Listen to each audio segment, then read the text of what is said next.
What's up, guys? Londrick here, and now I'm back with the final Fave Five edition of 2019. So, with that being said, the fitting and obvious subject would be Fave Five Pro Wrestling shows of 2019. We did the same thing last year with Fave Five shows of wrestling in 2018.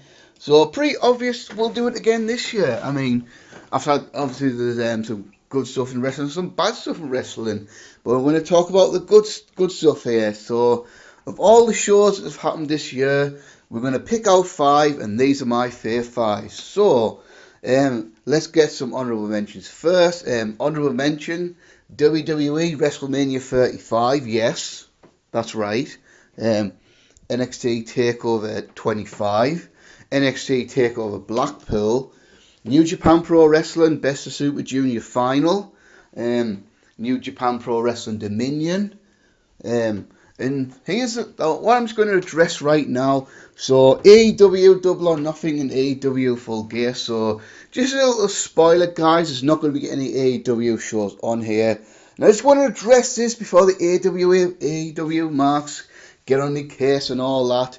I do like AEW. I do not love AEW. There's a lot of stuff about AEW that I like, and some stuff about AEW that I don't like. But it's definitely not my favourite thing. I definitely think AEW can be better. I take into account that it's a new company, and it has done some good stuff, but there's some stuff that's not so good. And hopefully 2020 it'll get better and be more consistent. But for me, I'm not totally sold on the product yet. So I do like AEW. I'm just not a super mark. So AEW marks, please don't attack me for not including any AEW shows on this list. That's all I ask, just respect and all that sort of thing. And that's it there. Now let's get the actual list. Coming at number 5, Wrestle Kingdom 13. That's right, a Wrestle Kingdom only number 5 on a list. Yeah, I mean, this Wrestle Kingdom, as always, Wrestle Kingdom is usually outstanding. But unlike a lot of years, it wasn't exactly the best show of the year, anything like that. I mean, I remember coming out of this, a lot of people calling Wrestle Kingdom a disappointment. And it was only a disappointment because, like, the last few Wrestle Kingdoms, 9, 10, 11, 12, were amongst the greatest wrestling shows ever. Like, literally, they were that good. Now, this show was fantastic in its own right, but I think it definitely wasn't as good as the last few Wrestle Kingdoms, to be honest with you. But nonetheless, great show. I mean, Wrestle Kingdom, of course, New Japan's WrestleMania. Obviously, got Wrestle Kingdom 14 to look forward to, and I will be talking about that in the future soon. But January the 4th this year, Wrestle Kingdom 13.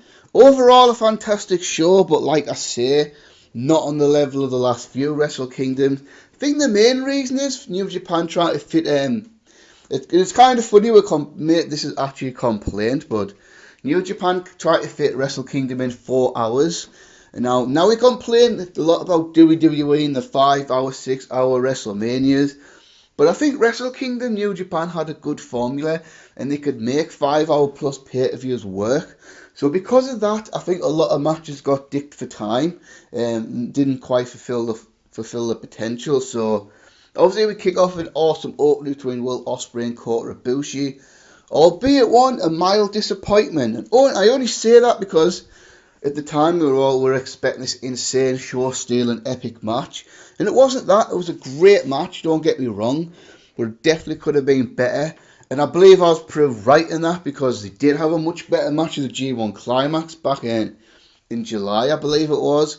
But great opening up, the never open weight title. Then we had a couple of undercard matches. The Junior Heavyweight Tag Titles, Shingo and Bushi, Roppongi 3K, and Kanemaru and El Desperado. That was a good match, but a mid-card match. By the same token of the IWGP Heavyweight Tag Team titles, we had God versus Evil and Sonata versus the Young Bucks, and what was the Young Bucks' last ever match in New Japan. And great match between Tomohiro Ishii and Zack Sabre Jr. for the Rev Pro British Heavyweight title. But again, just clocked in just about 11 minutes, so if it was like 15 minutes, it could have been a classic, but unfortunately got dick for time. And in the same token as well, for the junior heavyweight title, Kushida versus Taiji Ishimori. That match could have been a potential banger, but of course, another match that got dicked for time. And then the last three matches, I feel like really pushed it up. Obviously, Okada versus Jay White, that was seen as a big match at the time. And it was kind of interesting, really, for the first time since Wrestle Kingdom 6. Okada was not in one of the two main events. Okada was third from the top on this card, which is kind of interesting. This feud of Okada and White had been going on for nearly a year, a really good feud, which you'd see, Jay White leave Chaos, join the Bullet Club, become the Bullet Club leader, Gedo turning on Okada, and Jay White just kind of getting the mega push, and then after just over a year back from excursion, getting a big Wrestle Kingdom Tokyo Dome match with Okada. Now this is a great sprint, because Okada's known for the Tokyo Dome for having 30-35 minute classic IWGP heavyweight title matches. In the Kenny Omega case, about a 47 minute title match. But this time Okada had a match, I believe it was even less than 15 minutes. But it was a really good, fast-paced 15-minute match. And Okada lost clean to Jay White. So you got to give New Japan credit for that, putting Jay White over Okada. Clean as a whistle. Then, of course, White would then go on to be the IWGP Heavyweight Champion at New Beginning. Although that didn't last long, because Okada got his win back at Madison Square Garden. And now he's still the IWGP Heavyweight Champion to this day. And then the semi-main event, Tetsuya Naito versus Chris Jericho in a no disqualification match. Another end to a long feud that had been going on for a little bit less than a year. Great match here. I think this was definitely an improvement of the Jericho and Naito match at Dominion. That was a great match too. But I feel like, obviously, Jericho's best two matches in New Japan were the two Tokyo Dome matches with Omega and then Naito. And I think the common denominator there is they were both no disqualification matches. The one he's having with Tanahashi, I don't think it's no DQ. I think that's just going to be a regular match, I think. And because I think at this stage of his career, no holds barred matches is the best way to use Jericho in the ring. Obviously, just stuff like that helps him out a lot. Him and Naito had another fantastic match with Jericho putting Naito over clean. Then the main event, Kenny Omega versus Hiroshi Tanahashi for the IWGP Heavyweight title. In what would turn out to be Kenny Omega's last match of New Japan to date. I say to date because who knows? We might see Omega in New Japan in 2020, we might not. Well, yeah, this match was awesome. A classic Wrestle Kingdom main event again. Because that's what you usually get. The main event's usually amazing for Wrestle Kingdom. This year was no different. This is Kenny Omega's first and only Wrestle Kingdom main event, walking in as the IWGP champion. Obviously, he was a challenger at Wrestle Kingdom 11. And this was Tanahashi's, God knows, I don't know the exact number, but another Wrestle Kingdom main event for Tanahashi in his 40s. Could he still deliver? Yes, he could. This match was tremendous. One of Tanahashi's best matches in the last couple of years. Well, probably his best match for about 2 years. They just had a really, really great match of Tanahashi surprising everyone by becoming the IWGP Heavyweight Champion. I believe for the eighth time. But obviously a record-breaking 8th time. And this will probably go down as Tanahashi's last Tokyo Dome main event, I imagine. I can't really see him doing it again. Maybe it's even a bit of a stretch for him to do it this time, but I don't think he'll do it again. But a fantastic main event to cap off a great Wrestle Kingdom. Coming in number 4, we're going to NXT UK brand and the big NXT UK Takeover Cardiff. So I must admit, even though I'm a UK guy myself, I don't really watch NXT UK as much as I should. I did go through a period of watching it every week, but then AEW Dynamite and NXT happened, like 2-hour shows every week, and then NXT UK just kind of got lost in the shuffle. And usually the NXT UK shows are just alright. You'll occasionally get an awesome match, couple of matches which will be on my top matches of the year list. And then in January we had our first ever NXT UK takeover. I mean, we'd had specials before, like the UK Championship Tournament and the two big shows you had in Albert Hall in the summer of 2018. But as far as full-blown takeovers, we didn't get one till January, and that was in Blackpool. And that was a great show, but obviously I don't think that was a blow-away show or anything like that. It was a great show, though, and then we didn't get one. Because WWE, of course, haven't had a specific schedule out for NXT UK Takeovers. Nor have they given any indication how many UK Takeovers a year we're going to get. We don't know yet, and we still don't know. I mean, there is going to be one coming up in January 2019, Takeover Blackpool 2. So then one was finally announced for August 31st, UK Takeover Cardiff. Ironically, not ironically enough, WWE will deny this till the cows come home, but they did this on purpose. They put it on the same day as AEW All Out. But what was great about it, though, well, not for me anyway, because I was at work, so I couldn't see the bugger live. But if you wanted to watch it both live, you could, because with being in the UK, it was in UK time, which is 8 o'clock at night our time. So for most people in America, that was like 3 o'clock in the afternoon. Then AEW, of course, on your regular slot, which for me was 1 o'clock in the morning.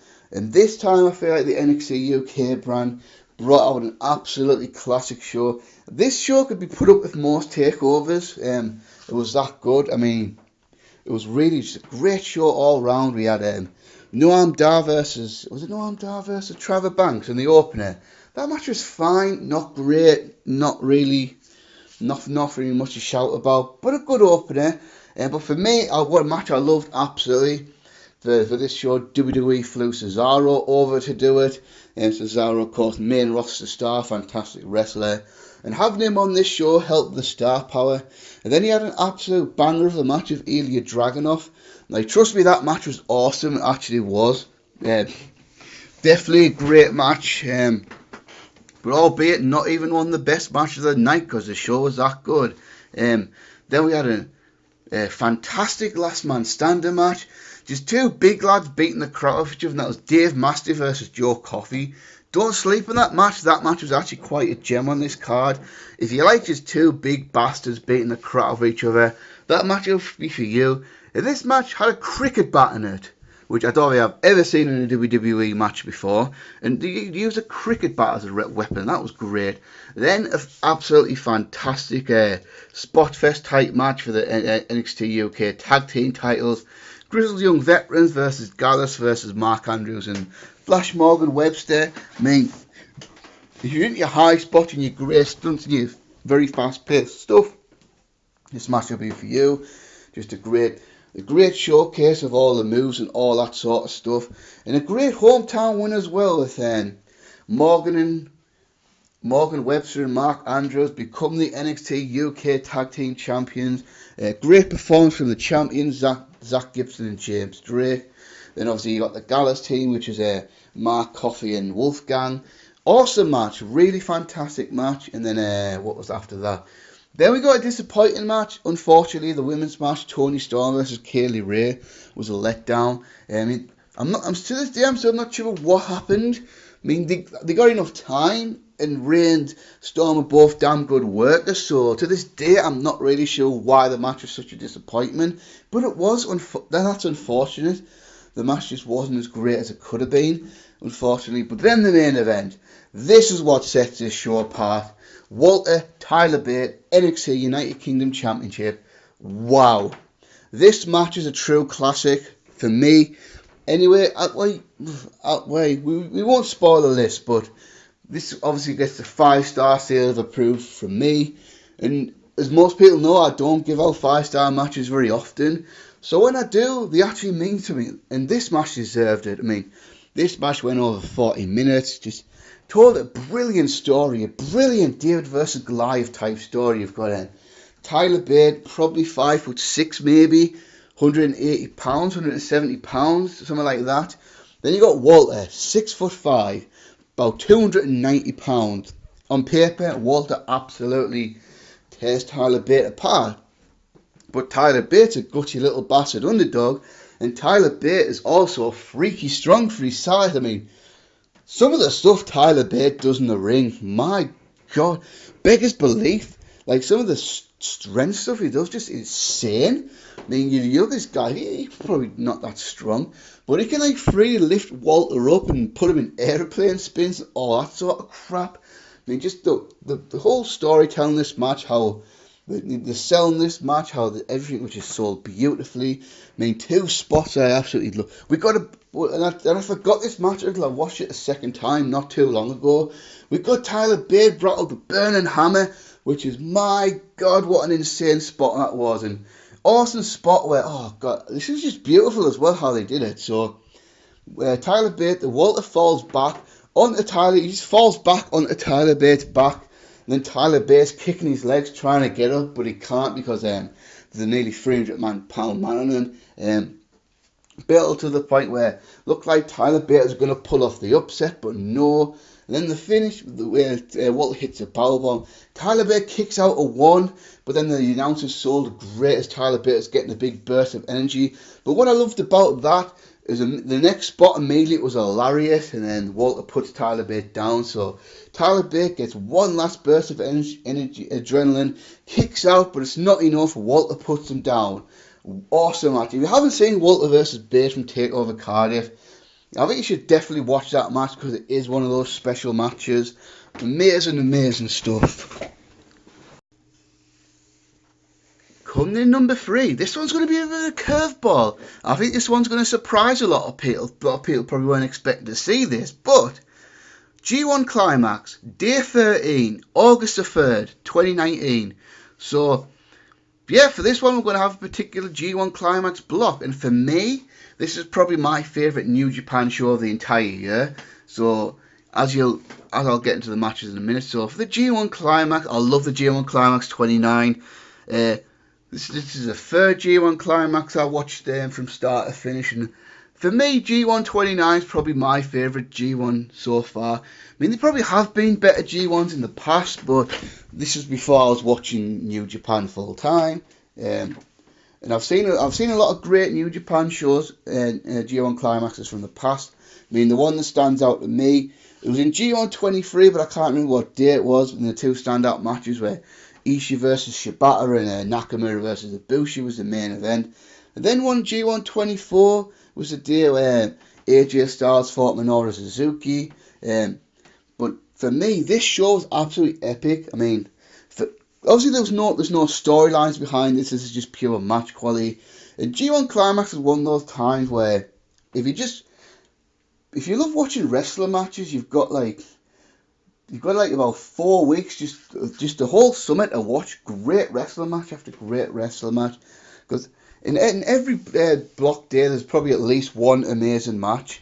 But in this one, we have 3 amazing matches. And that's what sets this day apart. So I looked up the date and it was August the 3rd. Now, the really standout matches, we had Zack Sabre Jr. versus Sonata. That was good. Not Sonata. Lance Archer, excuse me. That was a good match. We're not great.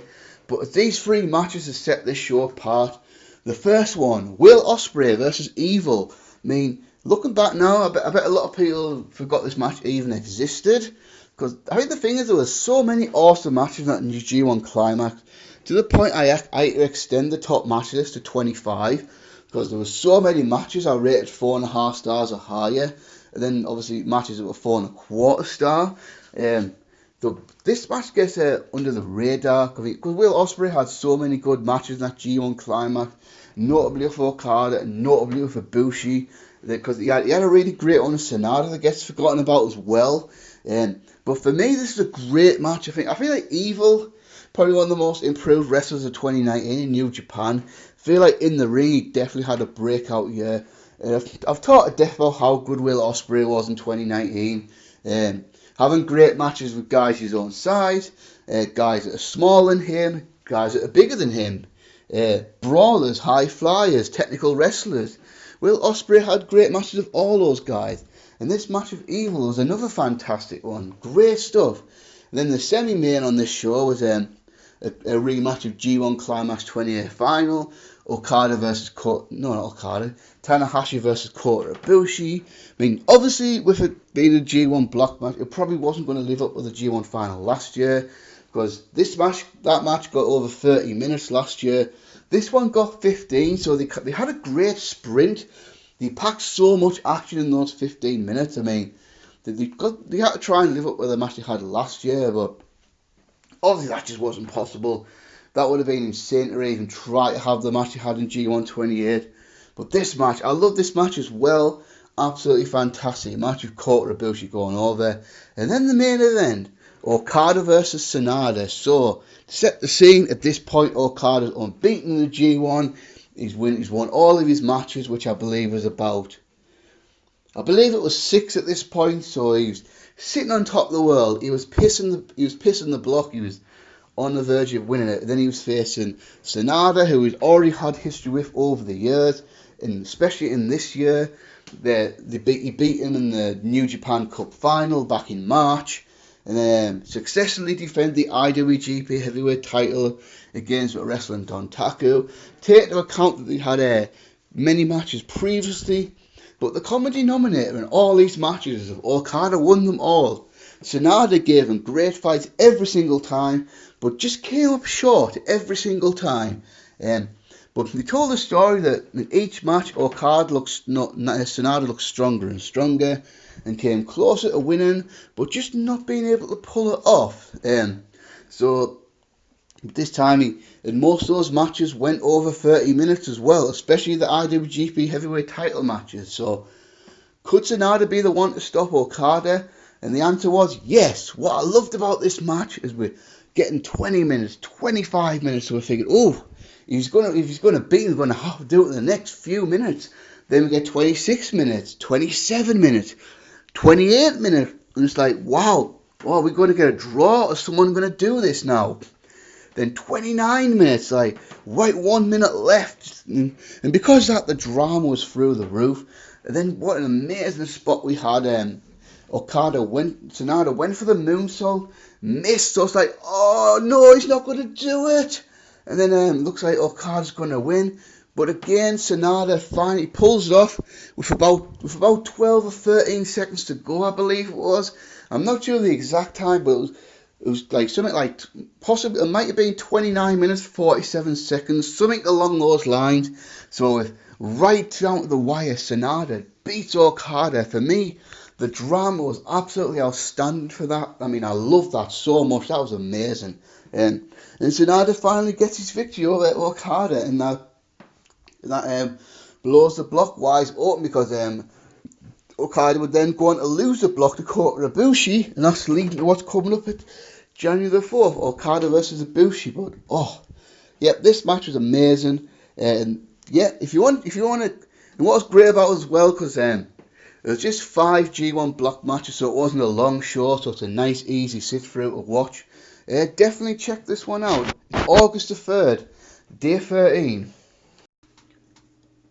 Coming in number 2, SummerSlam 2019 weekend, Takeover Toronto 2. So, for the last several years, NXT Takeover's been happening on SummerSlam weekend, but they've all been in Brooklyn. So, 2015, 2016, 2017, 2018, because that's where SummerSlam's been for all those years.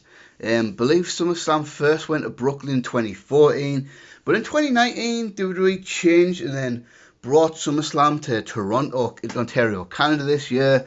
So with that, a takeover always comes there. For me, what I've noticed over the last few years is that WrestleMania weekend and SummerSlam weekend have always had the best takeovers. They've been the biggest and best takeovers, and that just makes sense, right? Because WrestleMania and SummerSlam being the big two, so logically NXT's big two has been on those weekends as well. And for me, this is just such a damn consistent show. I mean, I think NXT Takeover's got a fantastic formula that just works for them. You either have either 2.5 hour, sometimes a 3 hour show with just five matches on there, and every single match on the show means something. They're all killer matches. There's no filler, no daft matches that don't really mean it. But you see a lot on WWE pay-per-views. You have these kind of long shows with maybe the 2 or 3 matches really matter, but then you get so many matches just on the show, just to be on the show. I mean, I think Hell in a Cell 2019 is a great example. If you remember that, until the day of the show, they had 4 matches announced. And then they chucked 4 matches on the show, which were just there for the sake of it. I mean, a great example, TLC, the other day, Viking Raiders versus OC. That match existed just to exist. But with TakeOver, you get nothing like that. And I love it. And I do hope that they're not going to change this formula. Because now if they've been on USA for 2 hours, giving the roster more time, I do fear that they'll eventually start expanding TakeOver to have 7-8 matches on there. And being like maybe 4-hour shows. And I'm not gonna lie, I'd be gutted if they did that, because I feel like the formula just works so well for them. So this show's another 5-match show, but all but one was pretty awesome. So we kick off with NXT Tag Team titles, Undisputed Era, Kyle O'Reilly and Bobby Fish versus Street Profits. Great match for me. I mean, this is a breakout year for the Street Profits on NXT. I think Angelo Dawkins has been in developmental for years. Montez Ford has just come up. They were a team last year, but they didn't really do much. They were on NXT TV a few times, but never got a sniff of a takeover. They're in the Dusty Rhodes Tag Team Classic this year. Then they finally started getting over. Then they got put on TakeOver 25 and won that 4-way ladder match to become the NXT Tag Team Champions.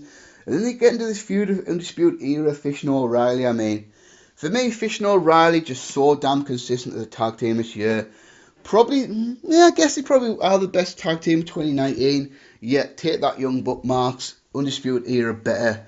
Although I will say I always preferred Strong and O'Reilly as a team. I think Fish and O'Reilly works great as well, because they were a tag team for years before they went to WWE. This is just a great opener. And I think the last few takeovers have had tag team title openers. One that I'm going to talk about, but another one that goes under the radar was Undisputed Era versus War Raiders back in Phoenix. But just worked great as a fast-paced, fantastic opener. And I feel like, because how many, if you count in Strong and O'Reilly as well, how many great takeovers have started with an Undisputed Era tag team match? I mean, a lot. And it always worked. It was a great opener. Then for me, I haven't seen NXT yet, because Ripley versus Shayna. But for me, I'd probably say the best singles women's match of the entire year. I say singles because obviously you got the women's War Games match and TakeOver War Games. But if I was a singles women's match, I think Io Shirai versus Candice LeRae. Wow, this match was great and amazing that it wasn't even one of the best 2 matches of the night. I think that's how good the rest of the show was. This is a breakout match of both, in my opinion. Both have been in NXT for a while. Io Shirai as a face was alright. Not great, not terrible. But I think when she turned heel earlier this year, feuding with Candice LeRae, that's when we really started to see the best of her. Because she had a takeover match with Shayna Baszler at 25. She'd been a part of a Fatal 4-Way back in New York. But this match was her breakout match, and wow, fantastic match. And Candice LeRae as well. Had been in NXT for, I think she signed back in early 2018, but for one reason or another, she never got a takeover match, was never quite used to her full potential. So this is a great chance for her to show what she was all about. And just an unbelievable match, to be fair. I mean, I absolutely loved this match. I thought it was fucking great. Brilliant match, definitely worth checking out if you haven't seen it. Then we got triple threat match for the North American title, Velveteen Dream versus Roderick Strong versus Pete Dunne. I personally would have rather seen Strong Dream versus Dunne 1-on-1, but I understand why Strong was in there, because there was the whole story with the Undisputed Era going to get all the belts, and they eventually did, just not on this night. But I feel like you got your 2 young guys in Dream and Dunne. Then Roderick Strong, the veteran, played his role very well. Just a brilliant pace, just insane pace as well. Fantastic triple threat match. This was probably better than the one with Dunne versus Dane versus Priest on TakeOver War Games. And maybe the best triple threat match of the year, I'm not sure. I probably guess it was, to be fair. Fantastic matches as well, Velveteen Dream going over. Then the one disappointment of the night, Shayna Baszler versus Mia Yim. This wasn't a bad match, it's just by TakeOver standards it was pretty bad. Because on TakeOver, I think Takeover usually has exceptional match or good matches the entire night. This match was okay. I've definitely seen a lot worse women's matches in the past, but yeah, just something about this match didn't really click. It was average at best, and I think that could describe a lot of Shayna Baszler's work as NXT Women's Champion. Average. I mean, there's not a lot of times I've seen her have a horrible match, but there's definitely plenty of times I've seen her have an average match, and this is definitely one of them. And then the main event, Johnny Gargano versus Adam Cole, 2 out of 3 falls match. First fall was a regular match, then a street fight, then a third if necessary. This giant cage with loads of weapons on it. So, just want to say it now, I'd love this match, I really did. Thought it was a classic, give it 4.5 stars. But I just don't see the 5-star match that other people see. I mean, it's just me, maybe. That's just me personally. I thought the Gargano Ciampa series was not way better, but I think definitely better because I think the story was better with a great babyface in Gargano and an awesome heel in Ciampa, just all the history and all that. I feel like the storytelling overall was better than this one. Like, don't get it wrong, this match was amazing, it really was. And I got a lot of stick for not giving this 5 stars, and I stand by. I have seen the match again to see if I change my mind, but after a second watching, I decided, yeah, I like my star rating the way it was, to be honest with you. For me, I think the New York matches are more guilty this, but I just feel like they do too much in these matches. I mean, they kick out of way too much. And yeah, I know this is how wrestling's kind of got now, and maybe I should just shut the fuck up and just accept it and try to enjoy it for what it is. But they just do so much to each other and kick out of everything. I mean, I love Johnny Gargano, don't get me wrong, but sometimes his John Cena levels of kicking out of loads of stupid stuff, and nobody dares say anything because it's Johnny Gargano. But if John Cena or Roman Reigns did some half the stuff he did, people would be irate about it. But I'll give him props, the effort was immense in this one. This match went really long as well, which I guess makes sense. It was a 2 out of 3 falls match. This one went over 50 minutes. But for me, I thought the Takeover 25 match was the best match of the 3. But I would say, in comparison, I think every Gargano Ciampa match is probably better than the Gargano versus Cole matches, to be honest with you. But that's just me, though. It's all about opinions. But I think the finish was great, though, for the big dive, where they both fell off this cage for the table. And one thing I was so glad they were so glad Gargano didn't kick out of that one. But that was a great match. Awesome match with Adam Cole retaining the NXT title. So yeah, Takeover Toronto is number 2. Coming in number 1, for me, we're not far and away, but the best wrestling show of 2019. NXT Takeover New York, 2 nights before WrestleMania 35. For me, the best 3 takeovers have been Takeover Dallas, Takeover New Orleans, and this one, in the common denominator, the WrestleMania weekend shows. So like I say, obviously over the last few years, NXT has established this takeover as the premier takeover. That just makes sense, of course. WrestleMania is the biggest show of the year. So why wouldn't NXT follow suit and have their biggest show of the year, WrestleMania weekend?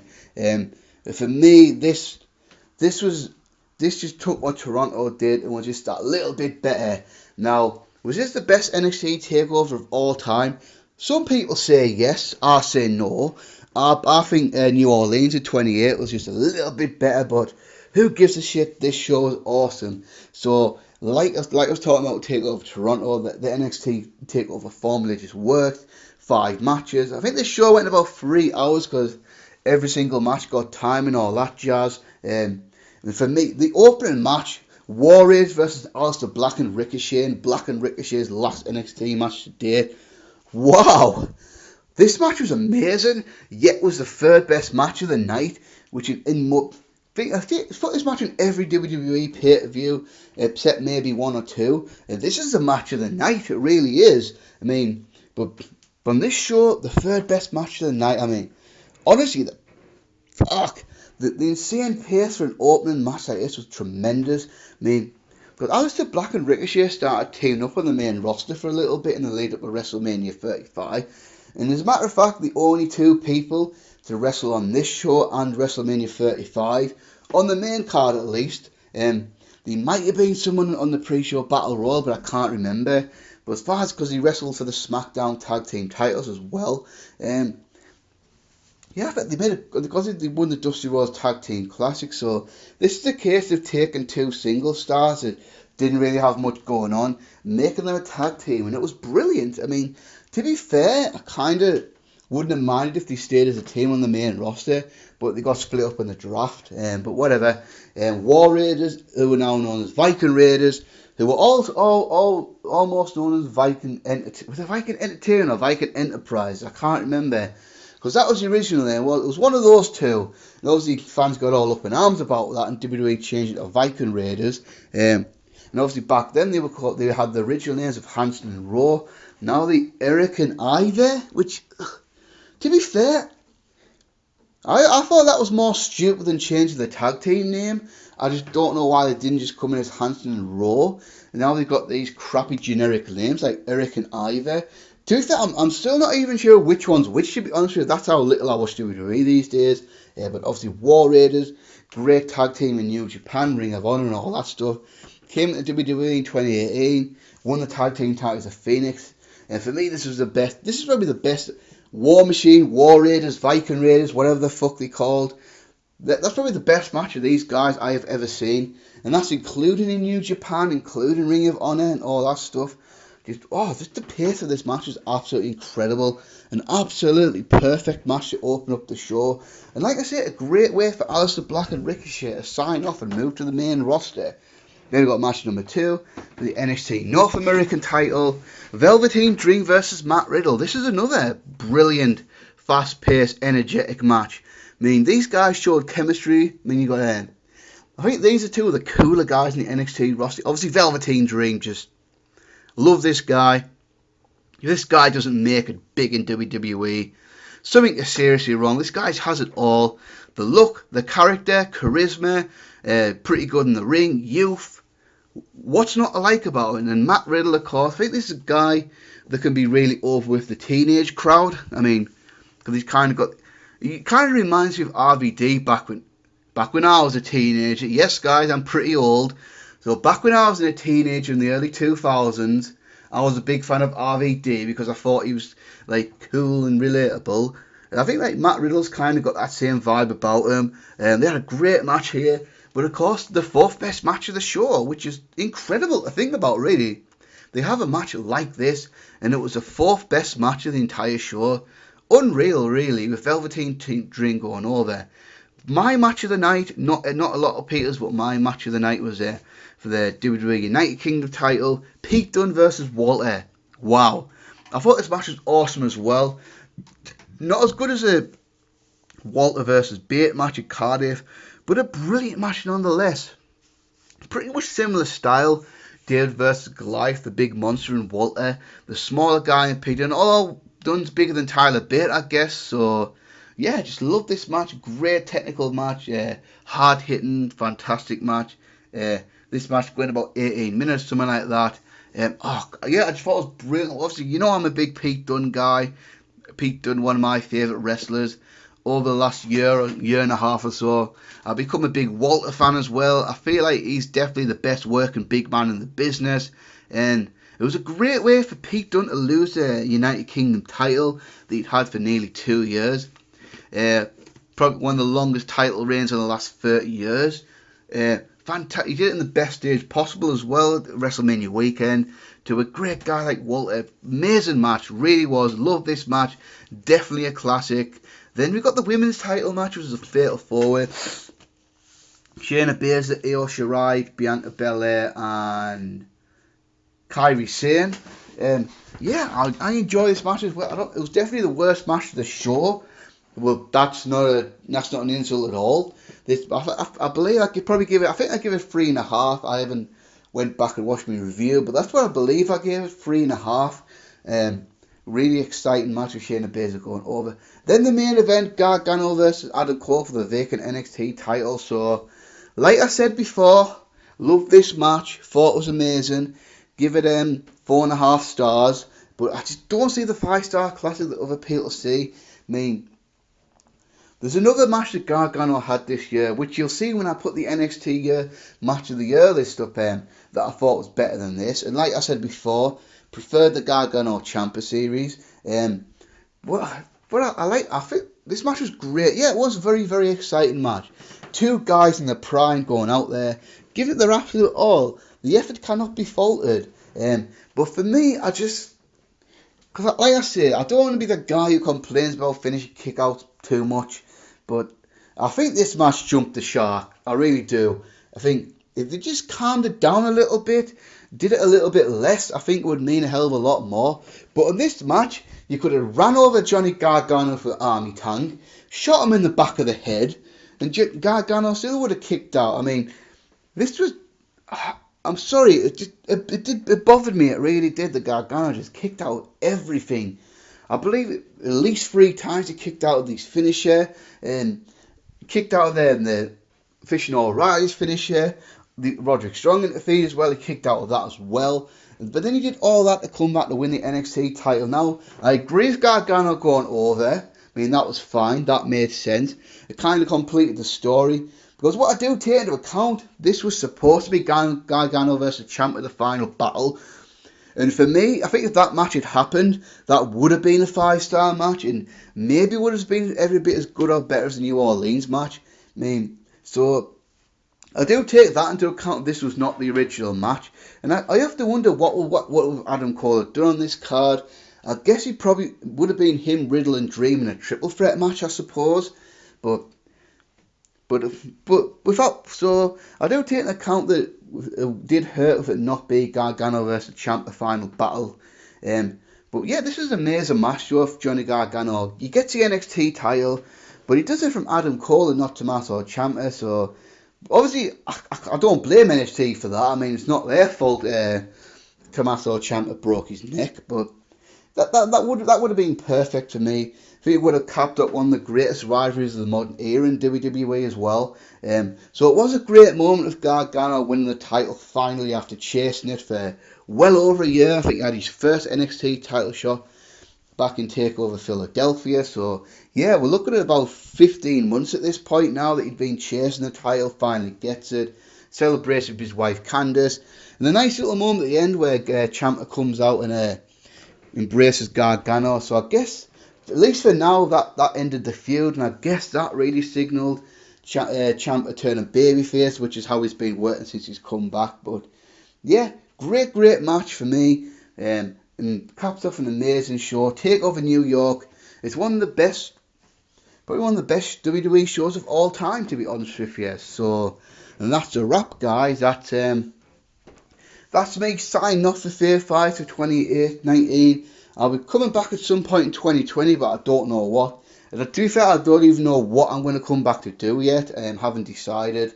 So any suggestions, put them in the comment section below. Now, after this, I'm going to upload this video, then I'm going to watch NXT from last night and see if the Finn Balor versus Adam Cole or Shayna Baszler versus Rhea Ripley gets in my list. And that NXT matches of the year, that'll be coming out either later today or tomorrow, depends how I feel. And then after that, I'll be signing off at least after Christmas. So the next video after NXT will be Wrestle Kingdom 14 previous slash predictions. That'll either be very early January or right at the end of December. Just depends how much time I've got and all that sort of stuff. Then after that, in January you can look forward to 3 big lists. Top 25 matches of the 2010s, WWE main roster, WWE NXT, and New Japan Pro Wrestling. So look out for those guys in early January. Then after that, of course, back to what I do, so reviewing shows and all that sort of stuff. There's quite a bit to look forward to in January. You've got both 2 Wrestle Kingdom shows. You've got Takeover Blackpool. You've got another NWA pay-per-view. You've got the Royal Rumble. You've got When Worlds Collide. So that's it. And thanks for watching, guys. And until next time, peace.